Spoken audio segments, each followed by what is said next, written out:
तो किसी विशाल साम्राज्य को आखिर हराया कैसे जाए?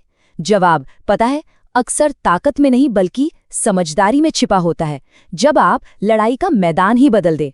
और बस यही तो छत्रपति शिवाजी महाराज की सैन्य प्रतिभा का सार था। उन्होंने भूगोल को, मतलब कि पहाड़ों और घाटियों को ही अपना सबसे बड़ा हथियार बना लिया। कमाल की बात है ना? तो चलिए आज शिवाजी महाराज की उस मिलिट्री प्लेबुक को खोलकर देखते हैं। ये एक ऐसे मराठा योद्धा की कहानी है जिसकी प्रतिभा बेमिसाल थी। हम उन रणनीतियों को समझने की कोशिश करेंगे जिन्होंने उन्हें अपने दौर के सबसे ताकतवर शासकों में से एक बना दिया। तो क्या क्या है इस प्लेबुक में? सबसे पहले हम देखेंगे कि कैसे किलों से एक पूरा राज्य खड़ा किया गया। फिर उनकी मशहूर गुरिल्ला वॉरफेयर की तकनीक को समझेंगे। इसके बाद जानेंगे कि कैसे उन्होंने दुश्मन को मात दी, फिर कैसे समुंदर की लहरों पर राज किया, और आखिर में एक महान रणनीतिकार के तौर पर उनकी विरासत पर नजर डालेंगे। तो चलिए सबसे पहले बात करते हैं उस नींव की जिस पर मराठा साम्राज्य खड़ा हुआ। और ये नींव भाई ईंट और गारे की नहीं थी, ये बनी थी चट्टानों और एक सोची समझी रणनीति से। ये किलों से बना एक राज्य था। अब जरा उस चुनौती के बारे में सोचिए जो शिवाजी के सामने थी।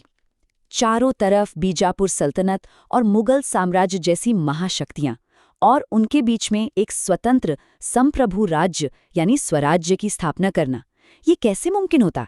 ये एक ऐसी पहेली थी जिसे सुलझाने के लिए किसी बिल्कुल ही नई सोच की जरूरत थी। और शिवाजी का समाधान, अरे जितना सीधा साधा था उतना ही शानदार भी। उन्होंने उन किलों पर कब्जा करना शुरू किया जिन्हें बाकी लोग नजरअंदाज कर रहे थे। पर बात सिर्फ कब्जे की नहीं थी। उन्होंने इन किलों को, जैसे ये रायगढ़ का अभेद्य दरवाजा है, इन्हें अपनी सुरक्षा का मजबूत केंद्र बना दिया। हर एक किला स्वराज्य की एक मिलिट्री पोस्ट भी था और एक प्रतीक भी। तो किलों की नींव तो जम गई। अब आते हैं उस रणनीति पर जिसने लड़ाई के सारे नियम ही बदल कर रख दिए। ये थी शिवाजी की गुरिल्ला वॉरफेयर की प्लेबुक। मतलब ज्यादा मेहनत से नहीं, ज्यादा समझदारी से लड़ो। देखिए, चुनौती एकदम साफ थी। एक तरफ छोटी सी मराठा सेना और दूसरी तरफ मुगलों और सल्तनत की विशाल हथियारों और संसाधनों से भरी पूरी फौजें। अब आमने सामने की लड़ाई में तो जीतना नामुमकिन सा था। इसीलिए शिवाजी ने एक ऐसा रास्ता चुना जो पारंपरिक लड़ाई के तौर तरीकों से एकदम अलग था। तो ये गुरिल्ला या छापामार युद्ध नीति आखिर है क्या चीज? सीधी सी बात है, ये छोटे फुर्तीले सैनिक दस्तों को इस्तेमाल करने की कला है। सोचिए, ये दस्ते सह्याद्री के ऊबड़-खाबड़ पहाड़ों और घने जंगलों का फायदा उठाते थे। बिजली की तेजी से हमला करते थे और फिर गायब हो जाते थे। ये दुश्मन को उस जगह लड़ने पे मजबूर करने की तरकीब थी जहां उसकी बड़ी बड़ी सेना और भारी भरकम तोपें किसी काम की नहीं रह जाती थी। ठीक है, थ्योरी तो समझ ली। अब देखते हैं कि ये रणनीति असल में काम कैसे करती थी। हम शिवाजी के चतुराई के 3 मशहूर किस्से देखेंगे जहां उन्होंने जंग सिर्फ तलवार से नहीं बल्कि दिमाग से जीती। पहली केस स्टडी, अफजल खान। बीजापुर सल्तनत ने अपने सबसे तजुर्बेकार और खूंखार जनरल अफजल खान को एक ही मिशन पर भेजा, शिवाजी को हमेशा हमेशा के लिए खत्म कर दो। सोचिए, दांव पर सब कुछ लगा था। ये ताकत और इच्छा शक्ति की एक सीधी टक्कर थी। शिवाजी ये बात अच्छी तरह जानते थे कि खुले मैदान में खान की इतनी बड़ी सेना का सामना करना बहुत मुश्किल है। तो उन्होंने एक प्लान बनाया, और उस प्लान का एक गुप्त हिस्सा था ये हथियार, वाखनख यानी बाघ का पंजा। इसे बड़ी आसानी से छुपाया जा सकता था। ये उनकी तैयारी और दूर की सोच का एक बेहतरीन सबूत है।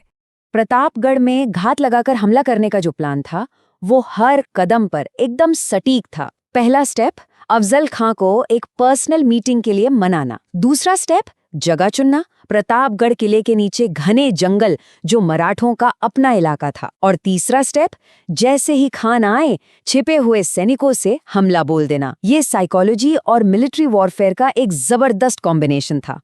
चलिए अब दूसरी केस स्टडी पर आते हैं, शाइस्ता खान पर छापा। मुगल जनरल शाइस्ता खान अपनी लाखों की फौज के साथ पुणे में डेरा डाले बैठा था, और शिवाजी ने क्या किया? मुट्ठी भर सैनिकों के साथ रात के अंधेरे में सीधा उसके कैंप पर हमला कर दिया। खान को जैसे तैसे अपनी जान बचाकर भागना पड़ा। इसे आप आज के जमाने की एक सर्जिकल स्ट्राइक कह सकते हैं। एकदम सटीक, तेज और दुश्मन का हौसला पस्त कर देने वाली।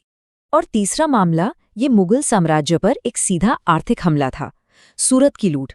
सूरत उस वक्त मुगलों का एक बहुत ही अमीर बंदरगाह और बिजनेस का बड़ा सेंटर था। शिवाजी ने उस पर हमला करके पता है करीब 1 करोड़ रुपए की दौलत हासिल की। उस जमाने में ये एक बहुत बहुत बड़ी रकम थी। और इस घटना की गूंज लंदन के अखबारों तक पहुंची। सोचिए, द लंदन गज़ेट ने रिपोर्ट किया कि कैसे शिवाजी ने यूरोप के व्यापारियों से फौरन पैसे मांगे और धमकी दी कि अगर नहीं दिए तो वो वापस आकर पूरे शहर को बर्बाद कर देंगे। ये सिर्फ एक लूट नहीं थी, ये मुगलों की इज्जत पर एक सीधा और बहुत गहरा वार था। शिवाजी की चतुराई सिर्फ जंग के मैदान तक ही नहीं थी। जब मुगल बादशाह औरंगजेब ने उन्हें धोखे से आगरा में कैद कर लिया तो एक लगभग नामुमकिन सी चुनौती सामने आ गई। ऐसी कड़ी नज़रबंदी से कोई कैसे बचकर निकल सकता है? जो प्लान बनाया गया वो सब्र और साइकोलॉजी का एक मास्टरपीस था। पहला स्टेप, बीमारी का नाटक करो और दान पुण्य के नाम पर मिठाई और फलों की बड़ी बड़ी टोकरियां बाहर भेजना शुरू कर दो। दूसरा स्टेप, रोज रोज की चेकिंग से गार्ड्स को लापरवाह होने दो। और तीसरा, जब पहरेदार ढीले पड़ जाएं तो उन्हीं टोकरियों में छिपकर बाहर निकल जाओ। कहते हैं औरंगजेब फिर कभी शिवाजी को पकड़ नहीं पाया। चलिए अब शिवाजी की दूरदर्शी सोच के एक और अहम पहलू पर चलते हैं। एक ऐसा पहलू जिसे अक्सर लोग नज़रअंदाज कर देते हैं, और वो थी मराठा नौसेना। देखिए, उस दौर में किसी भी भारतीय शासक के लिए एक मजबूत नेवी बनाना एक बहुत ही क्रांतिकारी कदम था। क्यों? क्योंकि मुगल और सल्तनतें जमीन पर तो बहुत ताकतवर थीं, लेकिन समंदर पर यूरोप के लोगों का दबदबा था। शिवाजी ने इस पूरे समीकरण को बदलने के लिए सिंधुदुर्ग जैसे नौसैनिक किले बनवाए।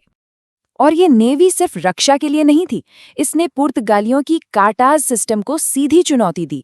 इस सिस्टम में समुद्र में व्यापार के लिए यूरोपियन पास खरीदना पड़ता था। मराठों ने अपना सिस्टम शुरू किया और यूरोप के जहाज़ों को मराठा पास खरीदने पर मजबूर कर दिया। ये आर्थिक और राजनीतिक ताकत का एक बहुत बड़ा और साहसी प्रदर्शन था। तो आखिर में हम शिवाजी की विरासत को कैसे देखें? वो सिर्फ एक राजा नहीं थे, बल्कि एक ऐसे दूरदर्शी रणनीतिकार थे जिनका असर आज भी महसूस किया जाता है। उनके खुद के वित्त मंत्री रामचंद्र पंत अमात्य के शब्द पूरी कहानी को समेट देते हैं।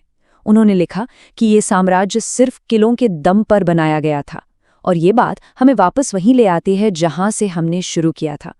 इससे पता चलता है कि उनकी पूरी रणनीति की नींव कितनी मजबूत थी।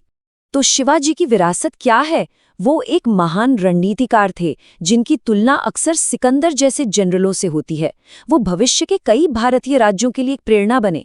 उन्होंने एक ऐसा साम्राज्य खड़ा किया जो सिर्फ ताकत पर नहीं बल्कि चतुराई और रणनीति पर टिका था, और उनकी लड़ने की तरकीबें पूरे भारत में मशहूर हो गईं।